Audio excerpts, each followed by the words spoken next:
Hey, what's up, guys? It's Move Back the Camera Vlogs with Justin for day 2 of the week of the glorious All Hail BT13 Catastrophic Outbreak. Now, as you may have noticed yesterday, I was not in the video of the unboxing because I didn't buy any boxes of BT13.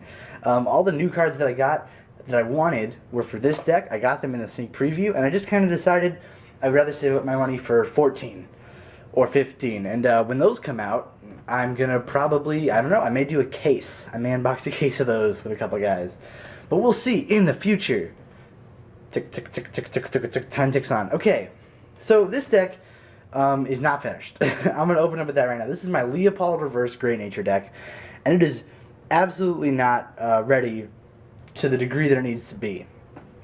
So I'm gonna go over what's in here now, and then I'm gonna talk about changes I want to make and different ways you can run this deck, because in my opinion there are 3, 1, 2, 3, everybody happy, ways you can run this deck. And this is the kind of, probably the worst way. It's kind of a blanket simple way to run this deck. I'm going to start with the triggers down here. 4 heals, obviously. The only heal is Dictionary Goat. This guy. He's kind of like a smarmy little goat. He's like, you know, I'm reading the dictionary. Okay. Then I have 5 stand triggers right now. 2 eraser alpacas. 2 focus alpacas, more like it. Am I right, kids? And 3 alarm chickens. We got places to go. It's an alarm. Beep, beep, beep, beep. Sorry, I wanted you to be able to see it. 3 triangle cobras, which are critical triggers. And 2 holder hedgehogs, also critical triggers. So that's 4 heal, 5 stand, 5 crit, and 2 draw in the form of fortune-bringing cats.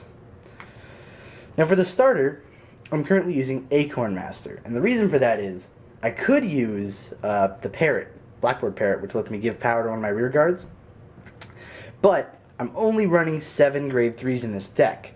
I'm running 4 reverse and 3 regular Leopolds.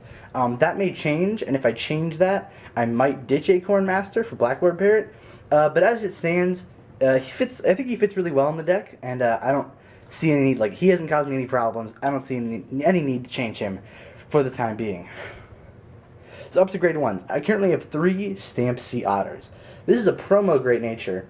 That if you have a Great Nature Vanguard, this card cannot be retired by card effects. I would consider that a Great Nature staple, not only because it obliterates all the Great Nature effects so he can never be retired, but also because if you're playing something like Narukami or Kagero, he can't be retired by their effects either. So if you have him in the back row, he's going to stay in the back row forever. Like, it would, unless you get rid of him, they are not going to be able to get rid of him, which is fantastic. In tandem with him, I have Tank Mouse. This card is a really good rear guard as well. You rest it, and you give 4K to one of your other rear guards, and then you have to retire that rear guard at the end of the turn. I'll explain at the end, but these 2 cards work really well in conjunction with Leopold Reverse up there. Now right now I'm running 2 Thermometer Giraffes. These are the 10K boosters.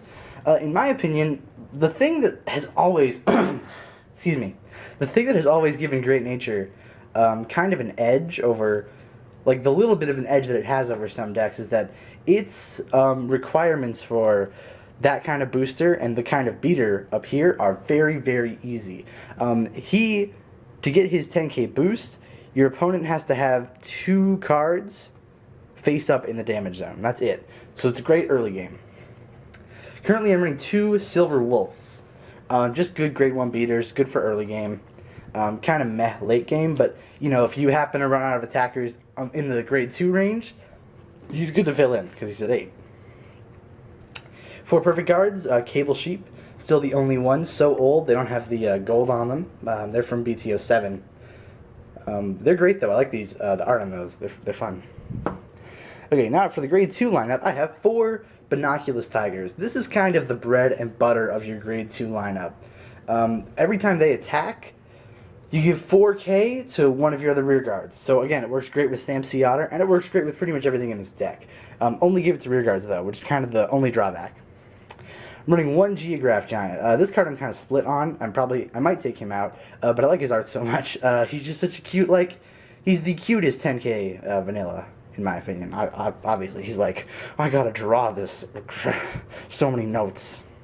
Okay, I have one Lamp Camel currently in this build because the deck is kind of light on draw, and it's incredibly light on counterblasting. The only card that uses the counterblast is regular Leopold.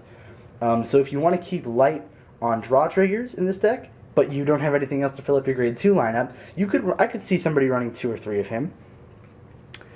Okay, and over here we have Multimeter Giraffe. This is just like a Thermometer Giraffe earlier, except he's a 11k attacker, and it's the same. Your opponent only has to have 2 face-up damage, which for most of the game they are going to have, unless they use a super heavy counterblast. I have one Barcode Zebra. Again, if you're not running a lot of draw triggers, this card, he's like Transrazor. When you summon him, you check the top card of your deck. If it's a grade 1 or 2 Great Nature, call it to rearguard. And if not, shuffle it back into your deck. Again, I could see somebody running more of him, especially if you don't run draw triggers. Then we have this. This card is, along with the Hedgehog here, it's one of the new cards, Cosmic Cheetah, another 11k attacker, but this one is if you have less cards in your hand than your opponent. So this one it can be a little easier to get off the Multimeter Giraffe, but still, it's kind of it's a balance. And then I have one Whistle Hyena.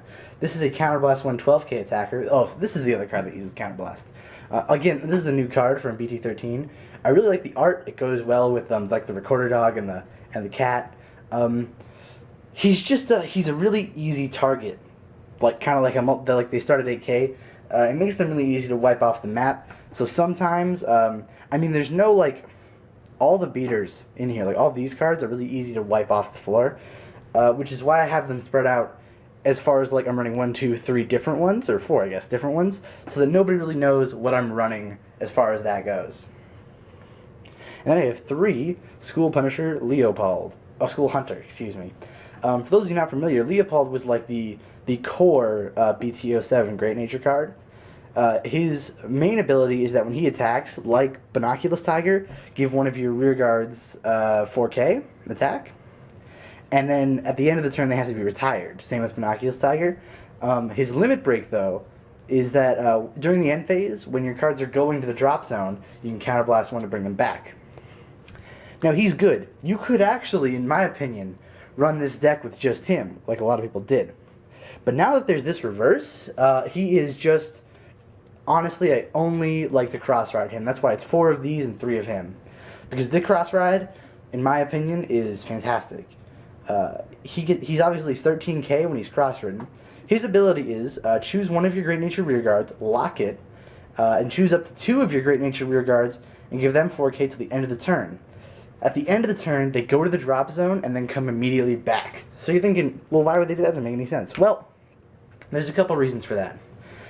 I'm talking really fast. Give me... Whew, I was tired. A couple reasons for that. There's a couple cards that get benefits when your cards go to the drop zone.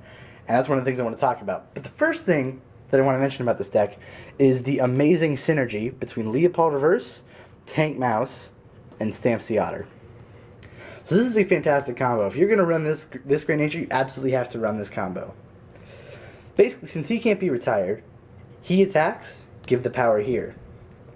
His effect, rest him, give the power here, lock this, give the power here again. Suddenly, this simple little Stamp Sea Otter, who's like, oh, I got so many reports, I gotta stamp all these reports. He's up to 18 on his own. Is that right? 4, 4, 4. Yeah, he's up to 18. Which is just like, bravo, bravo, Great Nature, bravo. And in this deck, that is one of the big bread and butter strategies, is that you lock the card that's behind Leopold Reverse to boost up 1 or 2 of these Stamp Sea Otters. Something like the Leopold attack's only 13, and they might let it through, but then the other attacks are huge. That's the way I mainly run the deck right now, but there's some changes I'm thinking about making. So you see here, I'm running 3 of each of these, which is a good combo with this, but I'm also running 2 Thermometer Giraffe, 2 Silver Wolf. I'm not really sure about those cards right now, mainly because there are other cards that I feel like synergize better, even though they're not as powerful. And the 2 cards in particular I'm thinking of, which I don't have them here with me, I have a couple of them, and I ordered the rest, are the 2 other strategies, in my opinion, you could do with this deck. One of the other ones is Pencil Squire Hamsuke. He's the grade 1 of the Hamsuke trio. There's 3 of them, there's 1 of each grade, 1, 2, and 3. And what he does is when he goes to the drop zone, counterblast 1, and then you search your deck for another Pencil Squire Hamsuke, call it to rear guard. Or maybe you drop it in your hand, I don't remember at this time. Make note of that in the comments, which one it is. I will. That was for me, not for you.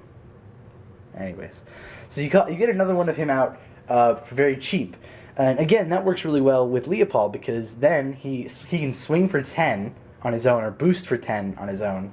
Goes to the drop zone, counterblast 1, you get him back, and you get another one for free with the power of Leopold Reverse. So you could, indifferently from this deck, 3 of each of these, and then 4 Pencil Squire Hamsuke instead of these. The other strategy, which it's similar. You could run it differently, but it's similar. Again, and it's all about the grade 1 lineup. That's what's important. 3 of each of these, or maybe like 3 and 4, or 4 of each, or whatever. It doesn't matter. And then 3 or 4 calling Duckbill. Calling Duckbill is a grade 1 that when a card goes to the drop zone, you get to draw a card for free. Which means that with Leopold Reverse, every time a card goes to the drop zone, you just call it back for free. You call it back for free, and then you get a free draw. So it's free draws all day. Now with that deck, you could either run another couple Lamp Camels, another couple Barcode Zebras, or you could run 4 draw and make it the draw-heaviest deck of all time. Alternatively, with this lineup, you could go 6 crit, 6 draw, 6 crit, 6 stand for heal. And then just have like 2 or 3 Lamp Camels, 2 Barcode Zebras, 3/3, and then a couple Calling Duckbills. Calling Duckbill is a fairly weak card. I think it has, does it have 6? Maybe it has 4, 5, or 6 K, making him fairly weak. But with this deck, he synergizes very well. And that's one of the things I really like about this new Great Nature deck, is because, I mean, all those strategies worked with Leopold, but he himself, if you didn't see before, let me grab him again, he's only at 10. He sits at 10. It makes it sometimes a little bit hard, because he's all about giving power. So it sometimes makes it hard to defend, and a little bit harder to attack sometimes. But with Leopold Reverse, now he sits at 13 on your opponent's turn. And that makes it way harder to get over him, in my opinion. The only unfortunate thing about this deck is that one of my strategies with a lot of times with deck building is variety of cards. So there's not a lot of variety in grade 1s, but there's a lot of variety in grade 2s. And I feel like that, kind of like, how do I explain this? It's kind of like when you run, like how I do this down here. I have a variety of triggers that do the same thing, not because I need a certain number. It's because I don't want my opponent to know, well, obviously, you guys all know, never fight me in Vanguard. I don't want my opponent to know how many of which triggers I'm running. Like, even this, like, I should run one of the other draw triggers and maybe one of the other, like the Chameleon crit trigger, just to keep, because you don't want your opponent to ever have the edge up by knowing what's in your deck. That kind of gives them a bit of an advantage, especially if you don't know what's in their deck. Unfortunately, because Leopold Reverse is out now, as soon as if I go into a tournament with this, somebody sees Great Nature, they know I'm probably running Leopold Reverse. So it gives that away really fast, but if I can keep the variety in with the rest of the deck, and I kind of wish I would run more variety here, but I can't really compromise the build of the deck for that. So I want to know what you guys think as far as this deck goes. Because I know it's not as good as it could be. Either of the Pencil Squire strategy or the Calling Duckbill strategy would probably be better. But I want to know which one you guys think is better for this deck at the moment. In my opinion, both of them are very good. And if you have any other tips or tricks for this deck, let me know. I just think this is a fun deck. BT13, as long as you're not building Link Joker, it's a really cheap set. So if you have friends that want to get into Vanguard, I would recommend trying to get them in right now. Because all these new decks are fun. You get Old Great Nature, you get Dimension Police, weird stuff. I know some people are bringing back the Enigman chain ride with the new original Zero Break ride. You got Reverse Diusha. So that's like 2 decks right there. You got one Great Nature. You got Aquaforce with the cool Tetra Drive, which Tetra Drive is great. They'll be a deck profile for that this week. Again, not expensive, luckily. There's Grand Blue, which Grand Blue kind of hurt me bad. Grand Blue's not as good as it should be, honestly. Pretty disappointed with that, Bushi Road. That Grand Blue, you kind of just you just never want to make cards with them again, do you? You fucking jerks. Anyways, let me let me know what you guys think in the comments below. And new video every day this week as a part of the week of BT13. And let me know again what you think of the week of like series of videos idea, because I like doing the first one. And my approach with this one's gonna be a little more hands off. I'm gonna let my friends handle it because I know they like making videos. El Drago Wolf Taylor is enjoying making videos again, I'm sure, and they'll have videos up of a Tetra Drive deck profile and some other fun stuff, maybe a battle. I don't know, it's a mystery to me because I'm not there. Catch you later.